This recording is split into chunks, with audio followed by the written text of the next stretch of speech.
Ще започна с няколко любими фрази от наша любима песен, а именно: показваш ми пътя, с теб сме едно, ти си моята вселена, ти за мен си свобода.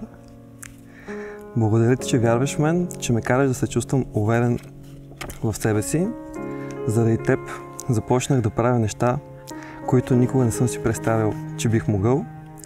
Всеки път, когато казвам: не, аз това не го мога, ти всеки път ми показваш пътя и ми показваш, че е възможно.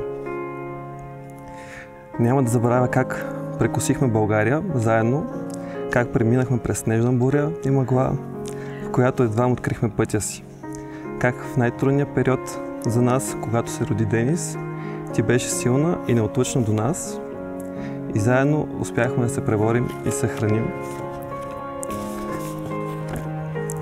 Обичам те за всичко, което си, с всички твои страхотни страни и няма да позволя кривите тухлички да променят това. Обещавам ти да съм винаги до теб, да съм твоята опора, да споделяме добро и лошо, да вървим и гледаме заедно напред, да търсим и виждаме светлото и хубавото. Защото, както се пее в песента, с теб сме едно.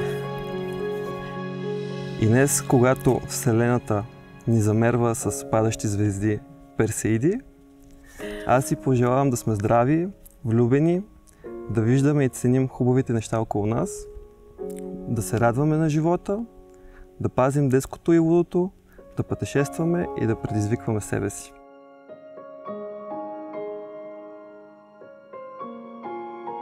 Дали има любов от пръв поглед?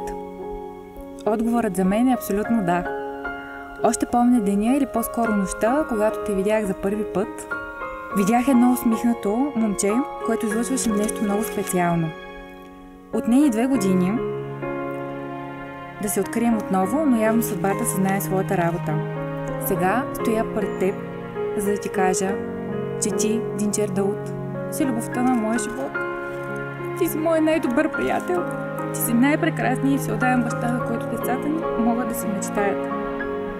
Благодаря ти за търпението, любовта, подкрепата, за това, че не спираш да ме гушкаш от първия ден на нашата любов, независимо дали навън е минус 10 или плюс 40 градуса.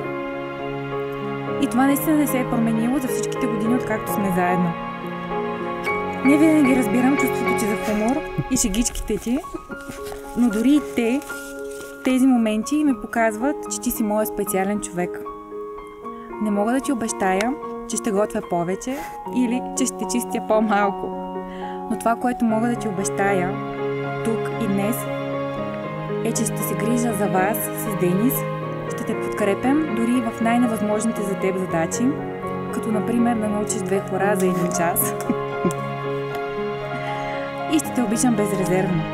И се надявам и силно вярвам, че един ден, когато косите ни побелеят, ще седим аз и ти на верандата на нашата къщурка и ще разказваме на внуците си за този прекрасен ден и за още много куп специални поводи, които ще споделяме заедно.